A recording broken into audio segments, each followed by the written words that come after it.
नमस्कार मित्रों, मेरे भाग भारती इस चैनल में आप सबका स्वागत एवं अभिनंदन है। जैसा आप सब जान रहे हैं कि इस समय हम पाठ्यक्रम चला रहे हैं PLT,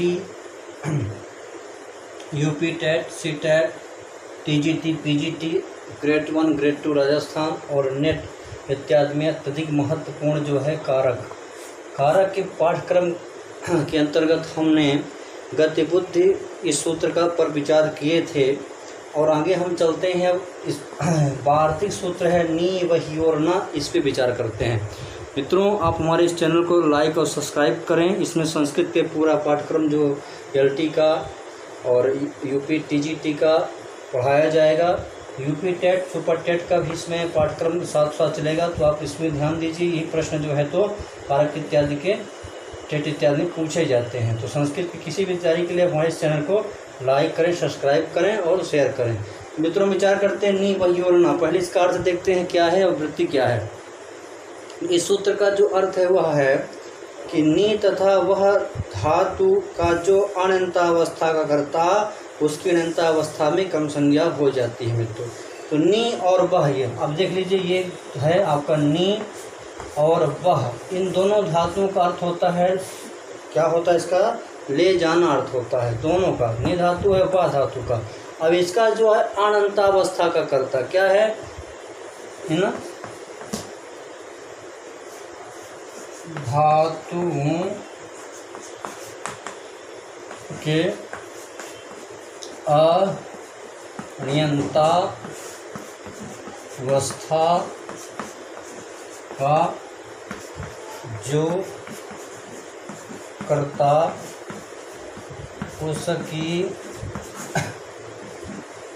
अनियंतावस्था में कर्म संज्ञा ना हो या नहीं होती,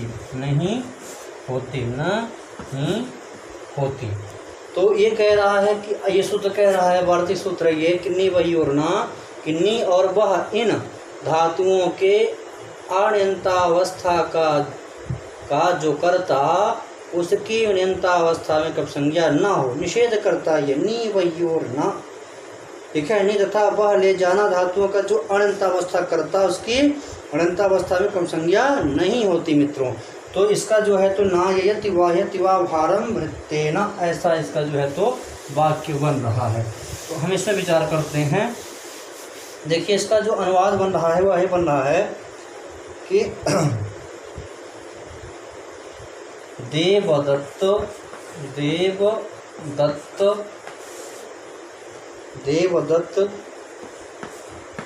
नौकर के द्वारा बोझ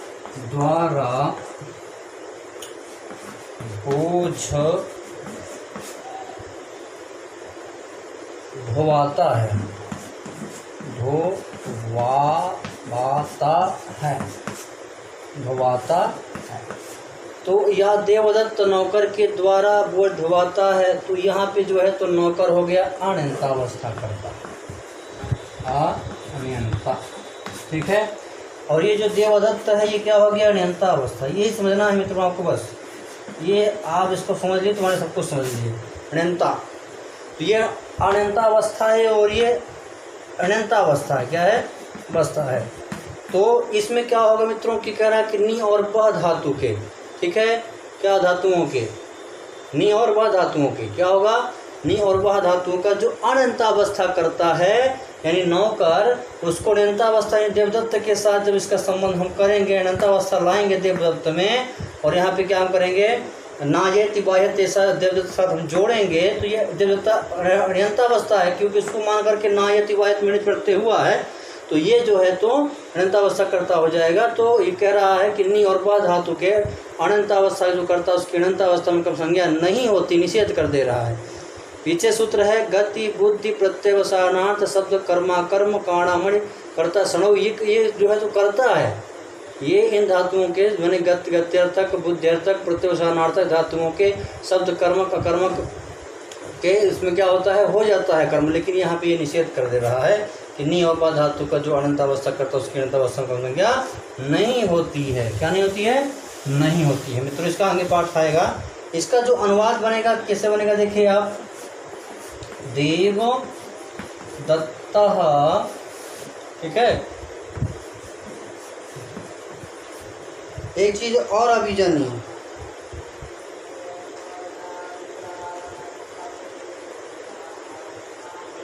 तो ये है। अब इसका क्या होगा, अब यहाँ पे क्या कर दिया इसने, देवदत्ता भृत्येन, अब यहाँ पे हो जाएगा आपका भारम नाययति, नाययति या वाहयति।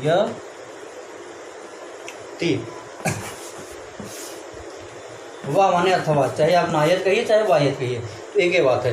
तो यहाँ पर जो है देवदत्तः भृत्येन भारम नाययति वाहयति वा, या इसका जो है तो वाक्य जो है ऐसे बन रहा है, ठीक है। तो इसमें क्या है, देवदत्ता जो है तो अनंतावस्था हो गया। क्या हो गया? अनंतावस्था। और ये हो गया आपका अनंतावस्था। तो इसकी जो है तो अनंता, ठीक है। इस भृत्य में द्वितीय होना चाहिए था, लेकिन इस सूत्र ने कर दिया निषेध। और इसमें हो गया भैया, क्योंकि यहाँ पे ना नि धातु है और यहाँ बा धातु है, इसके योग में जो अनंतावस्था करता है भृत्य है, इसमें कर्म संज्ञा नहीं होगी, तब क्या होगा, करण हो जाएगा। क्या हो जाएगा? करण, तृतीय हो जाएगी। इसमें भृत्य के द्वारा भार को ढवाता है। भार यहाँ पे तृतीय हुई है, कर दो, इसमें दूसरा विषय है, तो भार को ढोता है, तृतीय ही आएगी। तो देवदत्ता भृत्येन भारम नाययति वाहयति इत्यादि हो जाएगा आपका यह वाक्य। अब ये आपको समझ में आ गया होगा, नहीं समझ में आएगा तो कमेंट करिएगा। बहुत ही सरल है कि भाई नी, आप बस क्या पकड़ना है, धातु पकड़नी है। दो धातु अगर आप पकड़ लिए तो आपको आराम से इस चीज़ को समझ आएगा। एक आप है आपका नी धातु है और दूसरी है बा धातु। इनका जो अनंतावस्था करता है उसको अनंतावस्था में संज्ञा नहीं होगी, ये आप जान लीजिएगा, नहीं होगी। क्या होगा? नहीं होगी। क्या क्या नहीं होगा भैया? आपका कर्म संज्ञा नहीं होगा, इतना आप इसको जान लीजिए। अनंतावस्था कर्ता को अनंतावस्था में नि और बा धातु की योग होने पर क्या होगा? कर्म संज्ञा नहीं होगी। अब यहाँ पे एक शंका आती है, देखिए इसका जो वाक्य है एक बार बता दूँ आपको। ये तो हो गया प्रेरणार्थक आपका, उन्होंने बताया कि देवदत्ता भृत्येन भारम नायति वायति। अब इसका जो हम अनंतावस्था को बना रहे हैं उसका क्या बनेगा देखिए। अनंतावस्था में जब बनाएंगे तो हो जाएगा भृत्यः भारम वहति। क्या हो जाएगा? भृत्यः, ठीक है, भारम वहति या नयति कर दीजिए, नयति, ठीक है, अथवा वहति, वहाँ लिख भी दिए हम यहाँ पे। तो चाहे ऐसा लिखे चाहे ऐसा लिखे, एक बात है, ठीक है, नयति वहति। अब इसमें क्या है, इसका प्रेरणार्थक बनाएंगे तो भृत्य के द्वारा, देवदत्त भृत्य के द्वारा बोझ ढुवाता है। तो इस समय जो है तो भृत्य हमें कर्म कारक ना हो करके क्या हो जाएगा? अनंतावस्था में जब हम कर देंगे देवदत्त भृत्य के द्वारा भार ढुवाता है तो उसमें भृत्येन हो जाएगा। देवदत्ता भृत्येन भारम नायति वाह्यते स्वरूप बन जाएगा आपका ये। अब यहाँ एक शंका यह होती है मित्रों, तो देखिए क्या कह रहे हैं, ये समझने वाली विषय है। तो इनका कहने का तात्पर्य यह है यहाँ पे कि देखिए नी और बह दोनों गत्यर्थक धातुएं हैं। क्या ये? गत्यर्थक धातुएं हैं। गत्यर्थक होने से गति बुद्धि प्रत्यवसाना सूत्र से अनंतावस्था कर्ता को प्रेरणार्थक अवस्था में कर्म संज्ञा होना चाहिए। तो ये गति संज्ञा माने गत्य ले जा रहा है, तो गत्यर्थक धातुएं हैं तो गति बुद्धि से कह रहा है कि होना चाहिए था ये अनंतावस्था कर्ता को अनंतावस्था में कर्म संज्ञा हो जानी चाहिए थी। लेकिन ये सूत्र जो नी वही और ना है, इसने कह दिया कि नहीं, नी और वह धातु का जो अनंतावस्था करता होगा उसको अनंतावस्था में कर्म संज्ञा नहीं होगी। यही बात यहाँ बता रहे हैं कि नी और वह दोनों गत्यर्थक धातु हैं। गत्यर्थक होने से गति बुद्धि प्रत्यवसानार्थ इत्यादि सूत्र से अनंतावस्था के कर्ता को अनंतावस्था में कर्म संज्ञा होना चाहिए था, किंतु इस वार्तिक द्वारा निषेध कर दिया गया। ये वार्तिक है नी वही और ना, इससे निषेध होकर के वृत्तीय न बनाने तो भृत्यम बन जाता। क्या बन जाता? वृत्य। प्रत्ययम बन जाता, तो इसे ये निषेध हो गया। तो ये निषेध करता है, क्या होना चाहिए रीजन इसमें, तो नी धातु और आपका वह धातु अनंतावस्था करता को अनंतावस्था करना नहीं होता, इस चीज को ध्यान दीजिएगा। आगे हम चलते हैं मित्रों दूसरे वार्तिक में। दूसरा जो वार्तिक है वह है आपका नियंति कर्ति कर्ष वहेर निषेधा।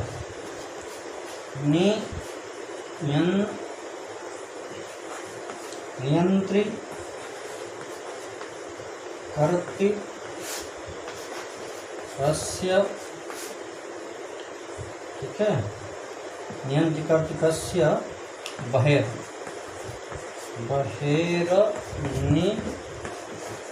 निषेधा। ये भी वार्तिक सूत्र है मित्रों, क्या है ये, वार्तिक सूत्र है।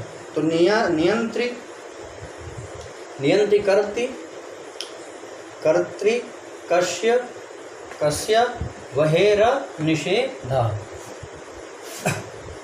ये मित्रों आपका सूत्र है। इसका अर्थ क्या है देखिए कि वाहयति रथम वाहन श्रोतः। अब ये सूत्र जो है कह रहा है कि किंतु जब वह धातु, देखिएगा, जब वह धातु ऋणार्थक में नियंता हाँकने वाला सारथी ले जाने वाला हो तो उपरोक्त निषेध का नियम नहीं लागू होता, सामान्य नियम ही होता, अर्थात अनंतावस्था के कर्ता को अनंतावस्था में क्या हो जाता है, क्या होता है आपका कम संज्ञा हो जाती है। अब यहाँ पे ध्यान दीजिए मित्रों, ये कह रहा है बा धातु, नहीं धातु नहीं, बस बा धातु, बा धातु का, वह धातु का, ठीक है, बा धातु का क्या बता रहे हैं, बा धातु का कि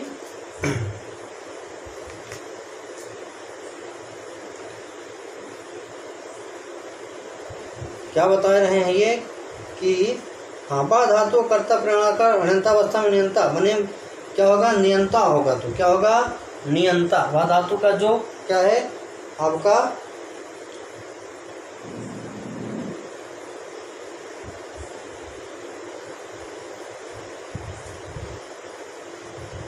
देखिए, इसका यह प्रयोजन है कि जब बा धातु हो, धातु नहीं लेंगे, मात्र बा धातु लेंगे तो क्या कर रहा है, किंतु जब वह धातु का कर्ता प्रेरणार्थक में नियंता होगा, हाँकने वाला, प्रेरणार्थक यानी नियंतावस्था में हाँकने वाला सारथी ले जाने वाला हो तो उपरोक्त निषेध का नियम नहीं लागू होता, सामान्य नियम ही होता, अर्थात अनंतावस्था के कर्ता को प्रेरणार्थक अवस्था में कम संज्ञा हो जाएगी। तो जब ये क्या होगा, क्या होगा, ये बता दिया कि हाँकने वाला क्या होगा, नियंता होगा, तो नियंता होगा, तब जो क्या हो जाएगा, जो प्रेरणार्थक है अनंतावस्था करता जो क्या होगा, नियंता होगा, तो यहाँ पर आपका कम संज्ञा हो जाएगी, क्या हो जाएगी, कम संज्ञा हो जाएगी। अब इसको आप समझिएगा, इसका वाक्य देखिएगा,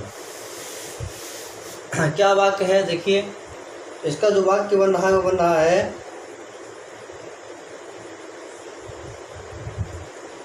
वाक्य है सूत घोड़ों से रथ खिंचवाता है। तो यहाँ पे जो सूत है ये प्रेरणार्थक है, यानी कि अनंतावस्था का करता है, क्या है, अनंतावस्था, ठीक है, और घोड़े क्या हैं, अनंतावस्था करता हो जाएंगे, अनंतावस्था करता।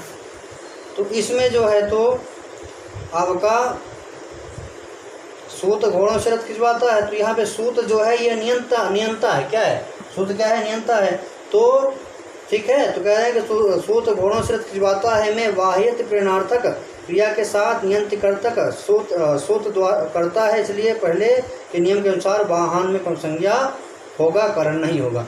तो यहाँ पे नियंता जो सूत है, इसलिए यहाँ पे बा धातु जो है तो भले ही योग है, लेकिन इसमें क्या हो जाएगी, द्वितीया हो जाएगी। तो इसका जो अर्थ बनेगा मित्रों, इसका जो वाक्य बनेगा वो बनेगा सूतः, ठीक है, रथम,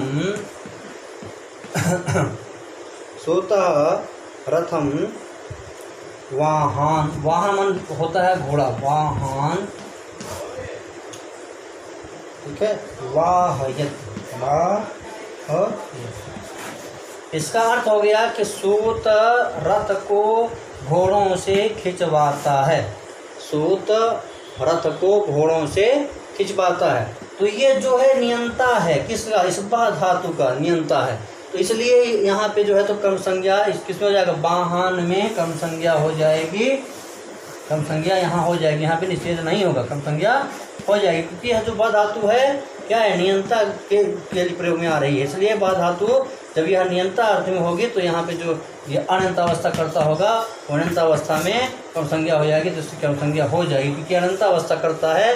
और ये सूत क्या है, अनंतावस्था करता है, और ये जो वाहन है ये अनंतावस्था करता है, तो इसमें हो जाएगी आपकी द्वितीया हो जाएगी। तो सूतः प्रथम वाहन माने घोड़ों से वाहयति, ऐसा यह रूप आपका बन जाएगा। तो ये भी आपका चैप्टर खत्म। अब देखिए कह रहे थे जैसे बताया उन्होंने कि वाह्यत रथम वाहन सूत घोड़ों से रथ खिंचवाता है में वाह्यत विनार्थक क्रिया के साथ यंत्र कर्तिका शत्रुत्र करता है, इसलिए पहले के नियम के अनुसार वाहन में कर्म संज्ञा ही होगा, करण नहीं होगा। ये बता चुके हैं। अब आगे हम चलते हैं मित्रों, अगले सूत्र विचार करते हैं। अगला सूत्र है आदि खाद्योर्न, ये भी वार्तिक है। आदि खाद्योर्न,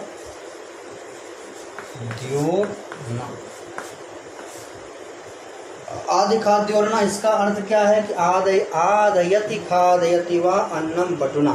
तो मित्रों इसका जो अर्थ बता रहे हैं वह ये बता रहे हैं कि देखिए क्या धातु होनी चाहिए, तो धातु आपकी होनी चाहिए, इसका अर्थ है आद धातु। देखते जाइए, मैं पूरा नहीं लिखूंगा, बोल दे रहा हूँ, आप मुझसे सुन लीजिएगा। आद धातु तथा खाद धातु तथा खाद धातु, ठीक है, ये दो धातु हैं, आद धातु और खाद धातु।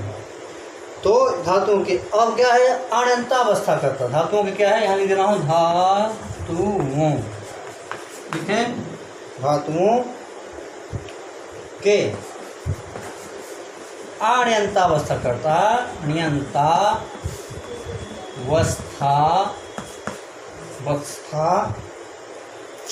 का जो करता,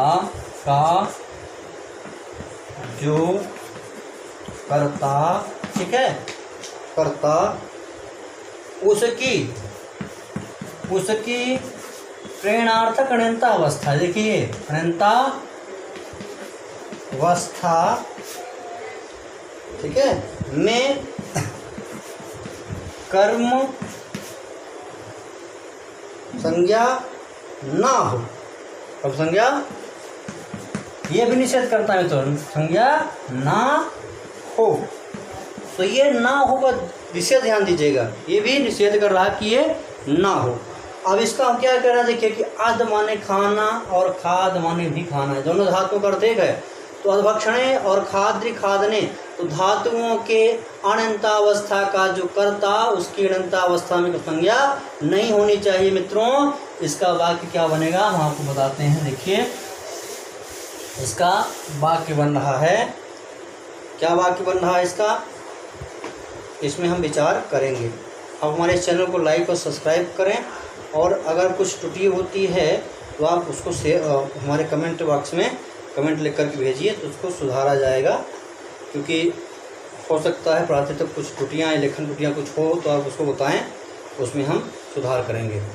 मित्रों हमारे चैनल को लाइक और सब्सक्राइब करें, इसमें आपको पूरा पाठ्यक्रम एलटी का, सुपर टेट, यूपीटेट सबका मिलेगा, और बहुत ही अच्छी तरह से आपको ये सब समझ में ही आएगा, ये मुझको भी आशा है। और आपको जो समझ नहीं आ रहा कमेंट करिएगा, उसको हम समझाने का प्रयास करेंगे। अधभक्षणे और ये आपका खाद धातु का जो अनंतावस्था करता है उसको अनंतावस्था में कर्म संज्ञा हो जाती है।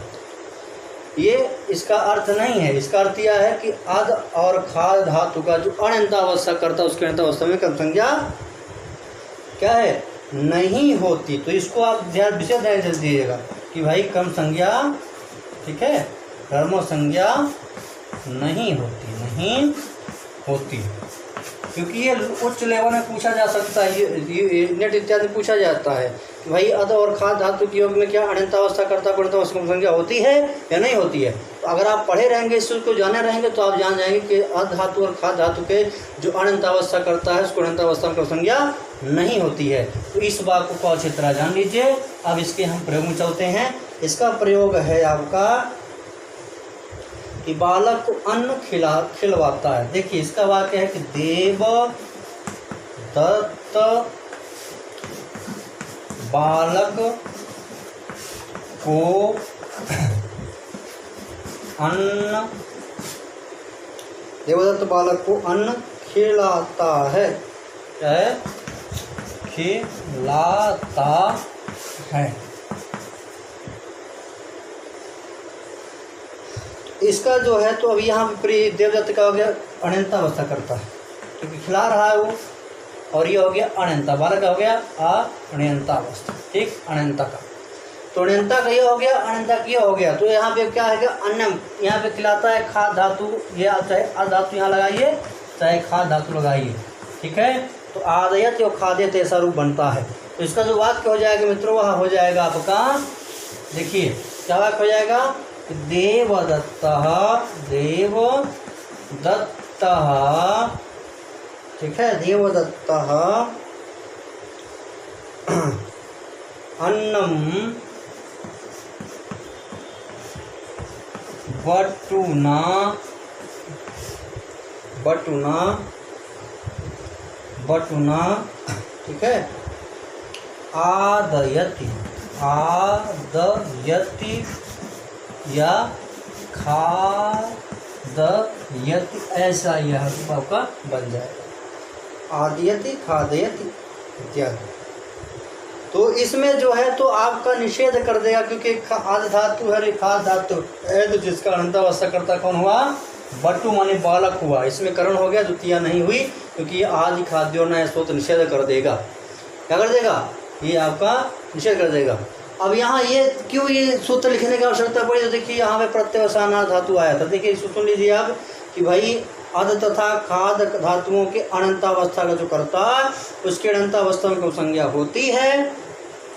उदाहरण दिया है कि आदयति खादयति व अन्नम बटुना, बालक देवदत्त बालक को अन्न खिलाता है, देवदत्तः आदयति खादयति व अन्नम बटुना, ऐसा यह वाक्य बना। यहाँ आदयत तथा खादयत प्रेरणार्थक क्रियाएं हैं।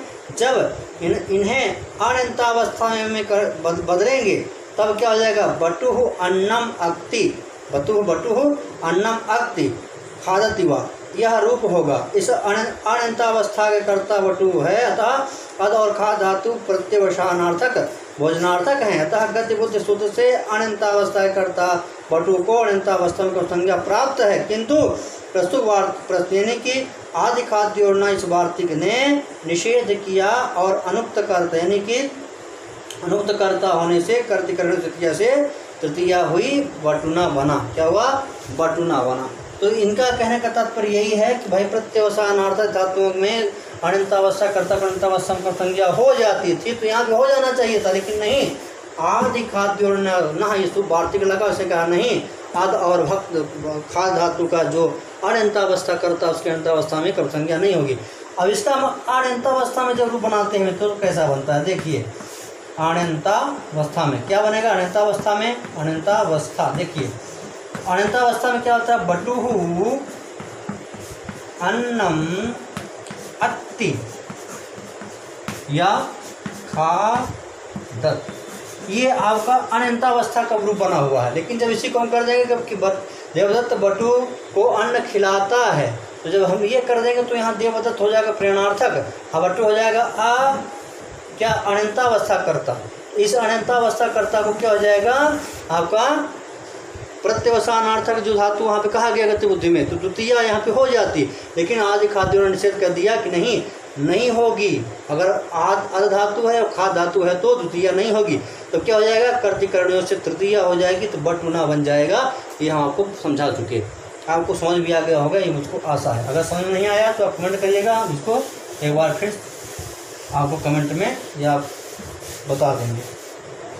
आगे मित्रों यह है आपका जो सूत्र, अगले हम सूत्र में विचार करते हैं। तो भक्षे रहिंसार्थस्य न, क्या सूत्र है? देखिए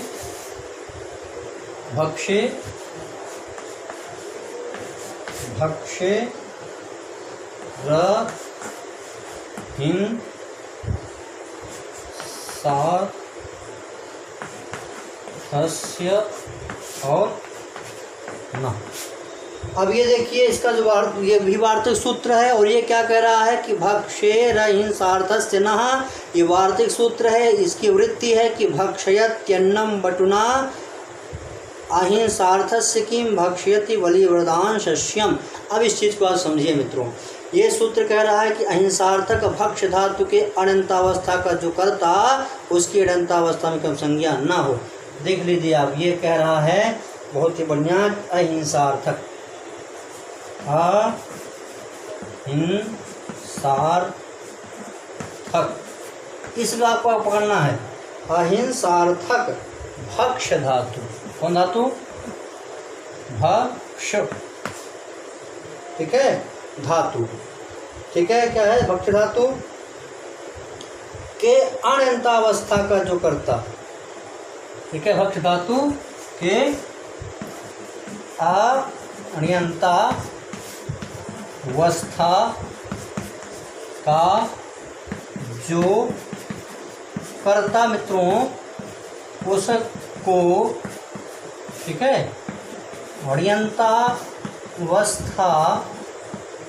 में, अब ये देखिए क्या कर रहा है कि भैया अनंतावस्था करता उसकी अनंतावस्था में कम संज्ञा ना हो। क्या हो? कर्म संज्ञा ना हो। ये ना को आप ध्यान दीजिएगा, ना हो, ये भी निषेध कर दिया।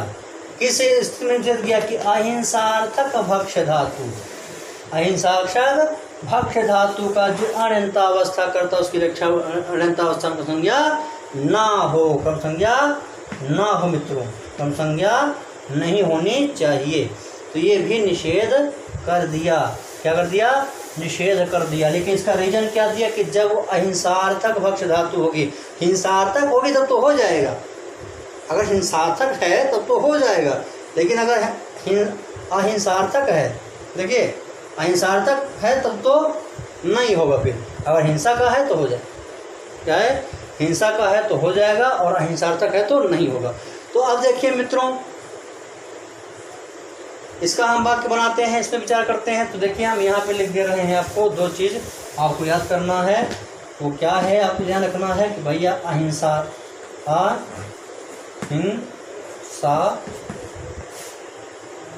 अहिंसार्थक कौन धातु है?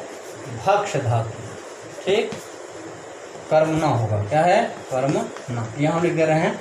अब इसका देखिए क्या बन रहा है, क्या बन रहा है? इसका वाक्य बन रहा है बालक को अन्न खिलाता है। बालक को देखिए, देवदत्त बालक को अन्न खिलाता है। अब इस वाक्य में आप देखिए मित्रों, विचार करिएगा, क्या है आपका कि क्या कर रहा है? वह खिला रहा है। तो जब यह खिला रहा है तो इसमें आप विचार करिए कि भाई देवदत्त बालक को अन्न खिला रहा है। अन्न खिलाना क्या हिंसार्थक है? तो नहीं, ये अहिंसा है। देखिए इसका वाक्य क्या हो जाएगा भैया? भक्षयत्यन्नम बटुना देवदत्ता। यहाँ भक्षयत ये अनंतावस्था क्रिया है।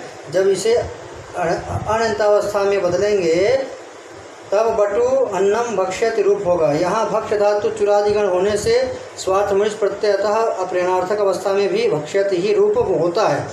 यहाँ भक्ष धातु अहिंसार्थक रहता, अहिंसार्थक भक्ष धातु के अनंतावस्था कर्ता वटु की कम संज्ञा नहीं होती है और अनुक्त कर्ता होने से तृतीय व्यक्ति हो जाती है। अब यहाँ पे देखिए, ये आपका जो वाक्य बन रहा है वह ऐसे बनेगा। देखिए वाक्य बन रहा है देवदत्तः,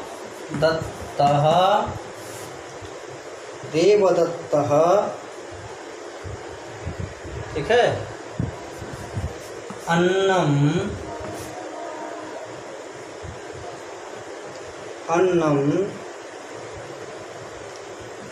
बटुना भक्षयत्। ये बटुना अनंतावस्था करता हो गया, अनंतावस्था, और ये दे दो क्या हो गया, अनंतावस्था करता हो गया। और ये भक्ष्य धातु इसको मान करके निष्ठ प्रत्यय दे धातु को मान करके भक्ष्यत बनता है। ठीक है, तो यहाँ पे जो है इसने निषेध कर दिया कि भाई भक्ष्य धातु क्या होगी, कम संज्ञा नहीं होगी, यानी कि कम संज्ञा ना हो तो अहिंसार्थक धातु है, अन्न खिलाना कोई हिंसा नहीं है, अन्न खिलाना कोई हिंसा नहीं है, इसलिए यहाँ बटुना में क्या हो जाएगी, तृतीया हो जाएगी, कर्तिकरण तृतीया से, और द्वितीया नहीं होगी, क्योंकि यहाँ पे हिंसा नहीं है, अन्न खिलाना कोई हिंसा नहीं आता।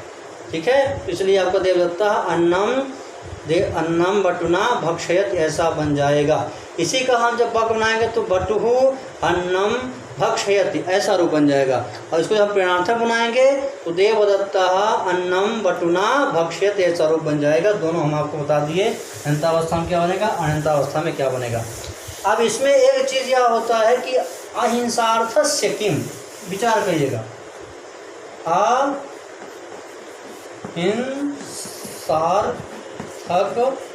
अहिंसार्थक क्या है। यहाँ प्रश्न हो रहा है कि अहिंसार्थस्य किम,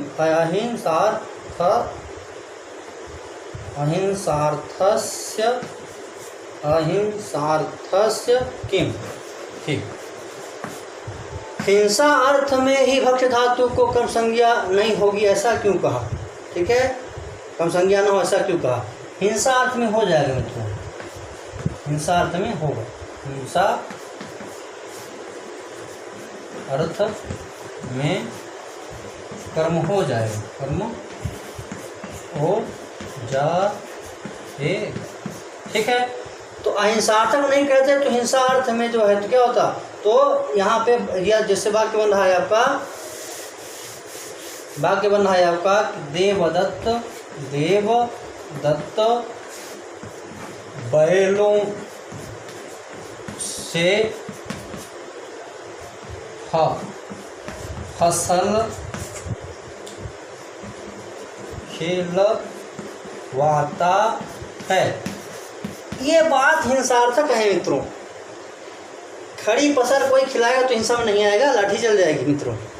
अगर हमारे खेतवा में कोई बैल चरावे तो हम लोग डंडा नहीं पहुँचाएंगे, कहो भाइयों क्या करत हो, हमारा खेती कर चलावत हो जाएगी मार पीट मित्रों। तो ये हिंसार्थक है, और जब हिंसार्थक में अगर हो जाता होगा तब यहाँ पर आपका जो वाक्य है वह क्या बनेगा मित्रों, यहाँ पे द्वितीया हो जाएगी, आपका वाक्य बनेगा देवदत्तः।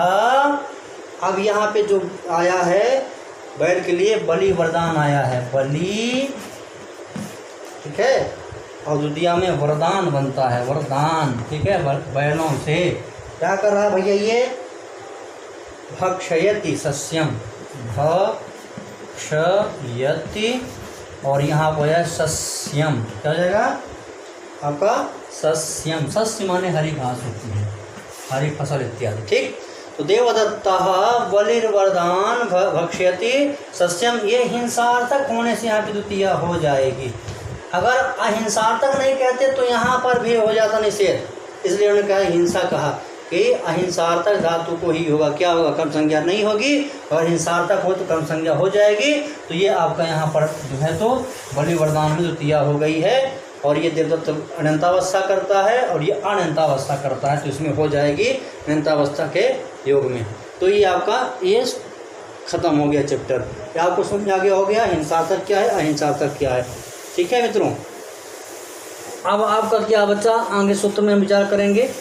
अब हमारे इस चैनल को लाइक और सब्सक्राइब करें और कमेंट करिए, जिससे हमारा मनोबल बढ़े और हम आपको और अच्छी तरह से पाठ दे सकें और इसमें हम मदद कर सकें। आपके सपोर्ट से ही आप पाठ है, आप सपोर्ट करेंगे तो हम इसको और अच्छी तरह से गति लाएंगे। संस्कृत अनुवाद सब कुछ आपको इसमें मिलेगा, UP TET, C TET, LT grade सबके लिए महत्वपूर्ण क्लास है। आप इसको लाइक और शेयर करें मित्रों। आगे आपका जो है तो इसमें आप जरा इसको सुन लीजिए, मैं इस पाठ बता दे रहा हूँ अच्छी तरह से आपको समझ में आ जाए।